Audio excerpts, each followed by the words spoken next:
Всем привет! Hard-use тестирование тактического складного ножа Ontario EX01. Это один из очень немногих складных ножей, имеющих серийный номер NSN, что говорит о том, что, по-видимому, он прошел какие-то проверки, и эта модель одобрена для использования в военных силах НАТО. Ну вот и посмотрим, на что способен этот тактический складной нож. Ontario производят эти ножи в Италии на мощностях концерна Fox. Качество изготовления ножа, конечно, на высочайшем уровне. Качество заточки очень-очень хорошее. Это, наверное, первый мой такой вот тактический складной лом, который настолько хорошо заточен. Давайте проверим заточку из коробки. Просто элементарно продавливает паракорд. Ну а теперь приступим к тестам. К сожалению, кабель у меня закончился, но кабель это всегда была легкой задачей. Поэтому переходим сразу к баночке. Сегодня у нас фруктовый коктейль.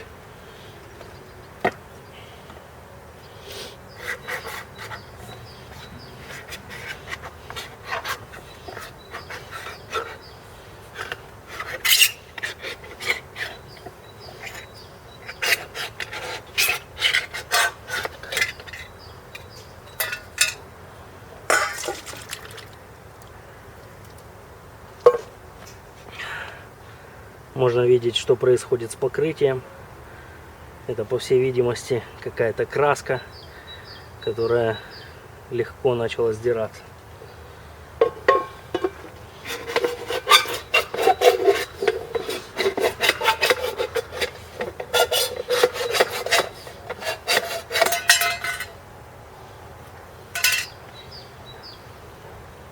Ну, в принципе, с работой справился хорошо.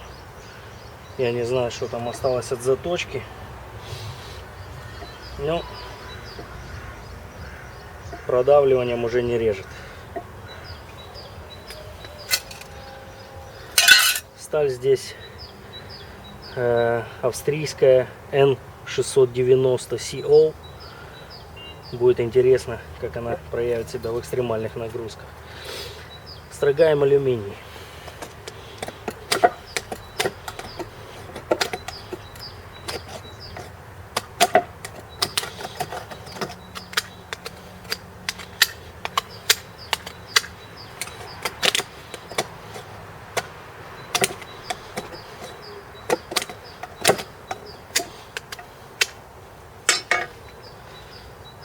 Как я уже говорил, нож был отлично заточен из коробки, поэтому он вполне хорошо снимает вот эту стружку. На режущей кромке повреждения есть, но уже достругаем, потом досмотрим.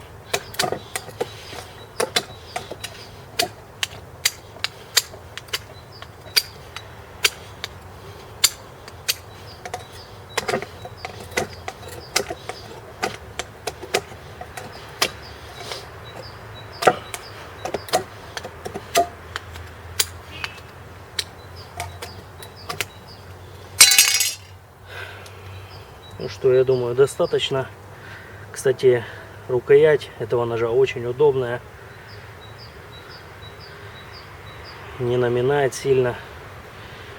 С режущей кромкой у нас случилось только то, что она затупилась.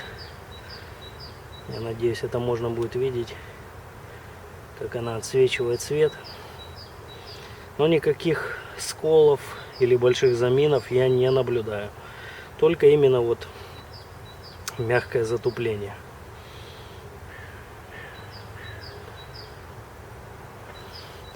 Особенно вот в этой вот части. Ну что ж, теперь переходим к тестированию замка. Замочек у нас здесь титановый лайнер.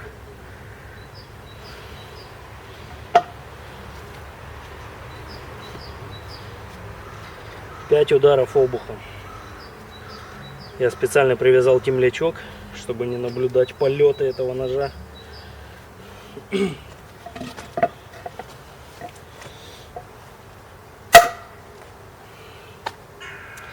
Сложился. И сразу можно заметить, что лайнер стал заходить дальше, чуть-чуть дальше.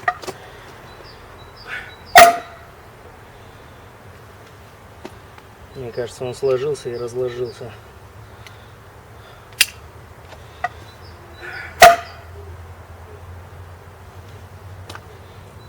Складывается. В принципе, складывается.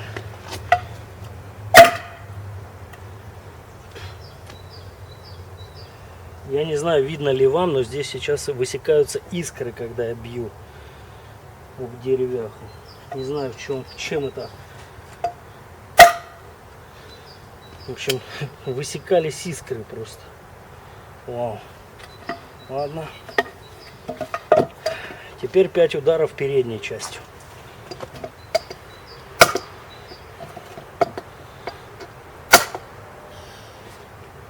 Один выдержал, один сложился. Сложился. Ох ты ж, мама мия. Смотрим на замок. Замок, его там просто раскрошило. Он весь смят, ушел внутрь. То есть его нету. Все, это уже как бы он держит, но он, можно видеть, как-то подпружинивает. Вот вам и титановый лайнер-лок. Ну что ж, проверка кончика.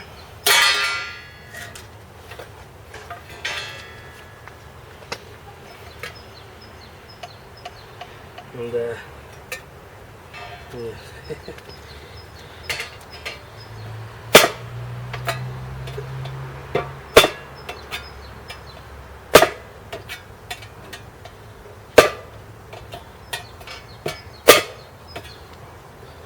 Так. שלום איריס. היי, אלכס, מתי אתה מסיים עם זה? עוד 5 דקות. סבבה, כי אני רוצה לישון. כן, אין שום בעיה. Соседи тут переживают. В общем, с кончиком все нормально. Переходим на 1 миллиметр. 1 миллиметр оцинкованный металл.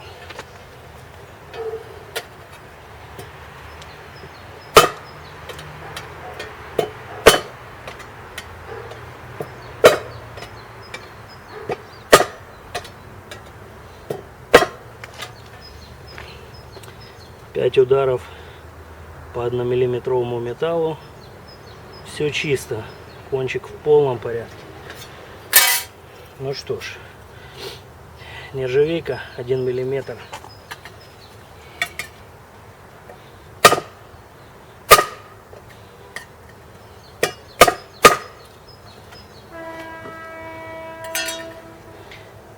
Все чисто. В плане кончика и металла нареканий пока нет. Ну что ж, поковыряем деревяху теперь.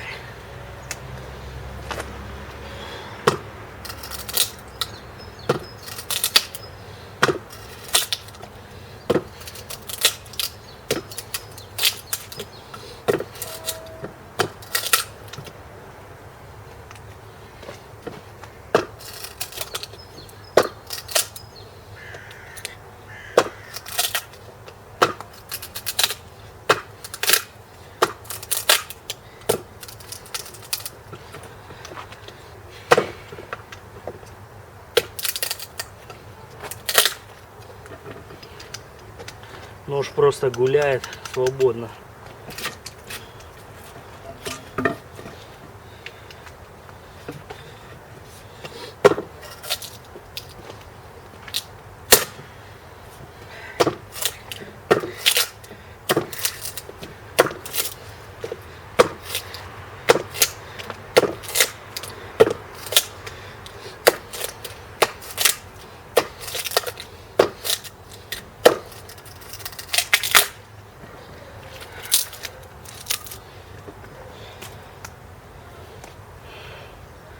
Ну что, ковыряет очень-очень бодро.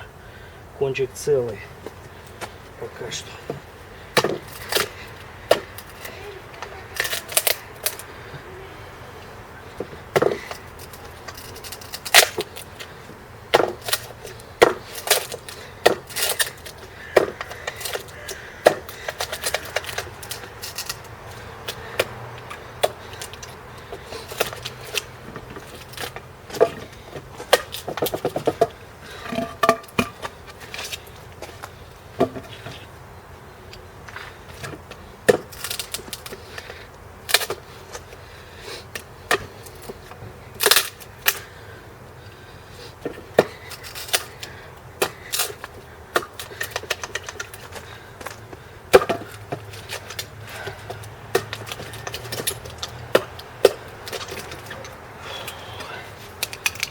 Так.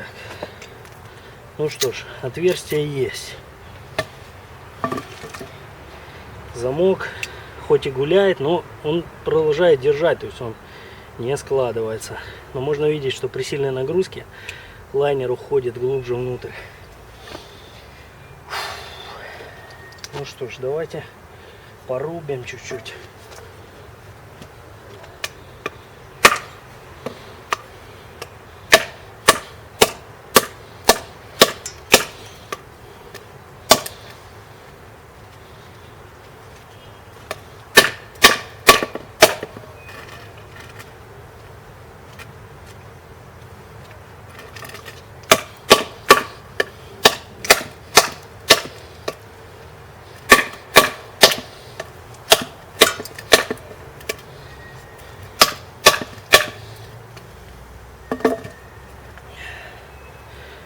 Ну что ж, рубит он неплохо, без дальнейших повреждений конструкции.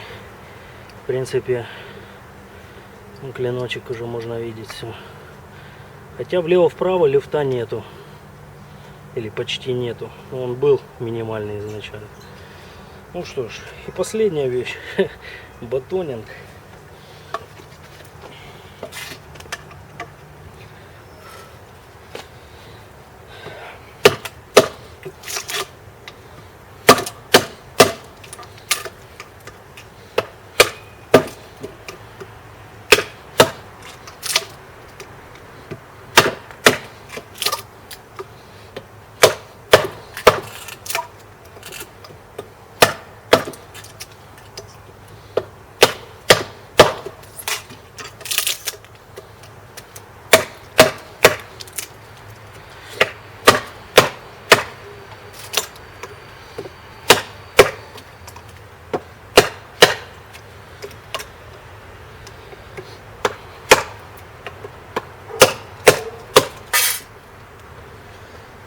Да,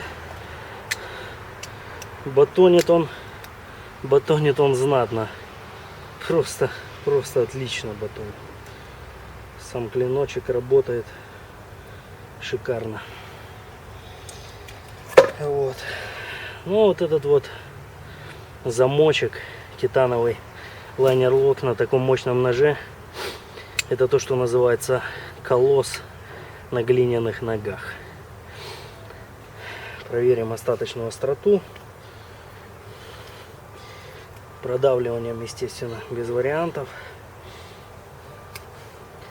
Так вот режет очень хорошо.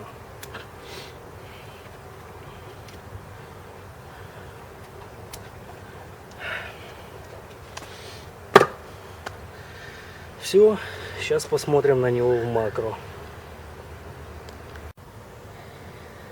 Посмотрим на повреждения вблизи. Начнем с клиночка. Покрытие оказалось очень слабым. Стало облазить от малейшего контакта с жесткими материалами. И превратилось в какое-то месиво.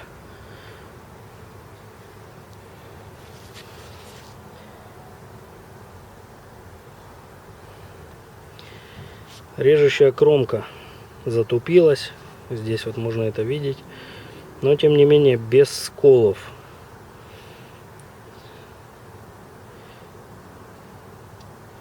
И это, по крайней мере, очень порадовало. Затупление есть, но это вполне может быть восстановлено без проблем. Вообще клиночек показал себя отлично. Батонил просто как сумасшедший. Кончик выдерживал все нагрузки. Вот здесь вот можно видеть, режущая кромочка ушла чуть-чуть влево, то есть погнулась. Это, наверное, после нержавейки 1 миллиметровой. Но кончик целый, сохранил свою пробивающую способность на 100%. Рукоять оказалась очень удобной. Вот это вот ее ширина, это огромный плюс. Осевой узел, кстати, тоже проявил себя с наилучшей стороны. Ничего здесь не разболталось, все в полном порядке. Но основное разочарование — это замок. Можно видеть, что с ним случилось. Он начал проскакивать дальше, чем пята клинка, в которую он упирается, и стал упираться вот там вот глубже, в клинок, но глубже. То есть он не дает клинку сложиться, да, но видно, как он играет, как он заходит туда внутрь. Если придавить сильней, этот титановый лайнер, он двигается туда внутрь. Интересно будет посмотреть в разобранном виде, как это все выглядит. И возможно ли это как-то исправить, отогнуть на место. Но это говорит о том, что, конечно, колосс на глиняных ногах. Огромный толстенный монстр, сидящий на вот этом тоненьком титановом лайнере. Все, пока. Нож разобран, и можно очень четко увидеть, что же на самом деле произошло и как. Кстати, вот эта накладка из алюминия, она высверлена для облегчения веса. Лайнер также высверлен. Ну а теперь смотрим, где оказался наш лайнер-лок.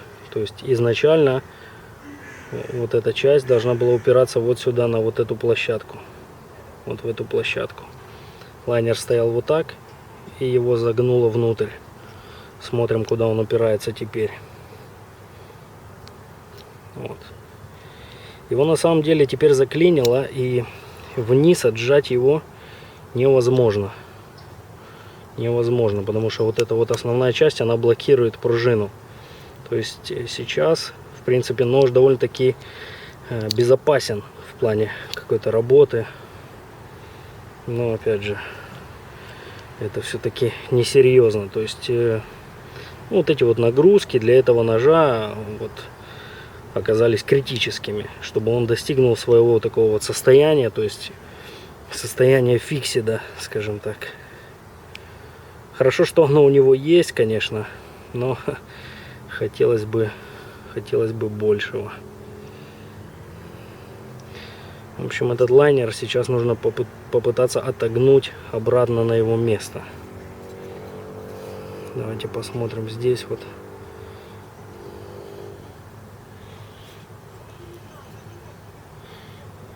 Вот тут вот он погнулся у основания и ушел вглубь. Ну что ж, попытаюсь привести его сейчас в чувство. Отогнув лайнер на место, я заметил еще один интересный, хоть и не особо приятный момент.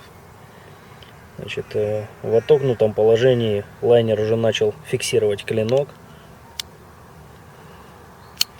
И даже в таком полусобранном состоянии вертикального люфта нет, что в принципе очень хорошо. Но глядя вот сюда вот на место контакта лайнера с пятой клинка, можно заметить, насколько маленькой частью лайнер касается пятки. И присмотревшись на вот это вот место, можно понять, что здесь безусловно просто не хватает довольно большого куска лайнера, который был смят или отломан во время тестирования. То есть вся вот эта часть, которая ложилась на пяту клинка, она отсутствует. И сейчас лайнер подпирает клиночек, конечно, но очень маленькой площадью.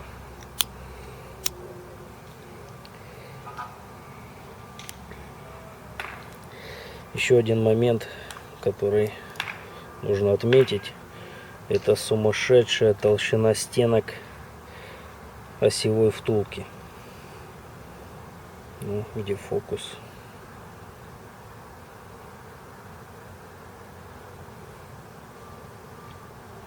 Осевая втулка очень-очень мощная. Я, наверное, даже не могу припомнить такого ни на одном из ножей, которые я разбирал. Да что такое?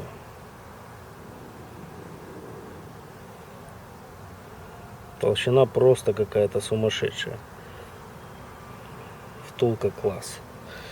Это еще одно подтверждение к тому, что по большому счету стремились к очень большой прочности конструкции. Но вот с лайнером явный просчет. Ну что ж, я очень хочу на данный момент обратиться в фирму Ontario и попросить запасной лайнер. Посмотрим, что они мне ответят. Все, продолжаем восстанавливать нож дальше и уже посмотрим на него в собранном виде. Нож был приведен в порядок, насколько это было возможно, и сейчас можно сделать некоторые выводы. Однорукое открывание, закрывание функционирует нормально. Клинок держится в открытом состоянии. Единственное, что все-таки появилось, это небольшой вертикальный люфт, который можно слышать. Влево-вправо люфта практически нет. Там был изначально микролюфт, вот он и остался. Замок, как я уже показывал, держит клинок, но площадь соприкосновения лайнера с пятой клинка, она очень-очень маленькая, и это удержание на данный момент оно крайне ненадежное. Клинок и сталь, в частности, очень меня порадовали. Сталь прекрасно перетачивалась, прекрасно принимала остроту, и в некоторых местах я читал, что эту сталь N690CO сравнивают с VG10. Так вот, во время заточки ощущения у меня были совершенно другие, чем при заточке VG10. Эта сталь гораздо более приятная. Поэтому к клинку никаких нареканий. По моему мнению, это тестирование он прошел на отлично.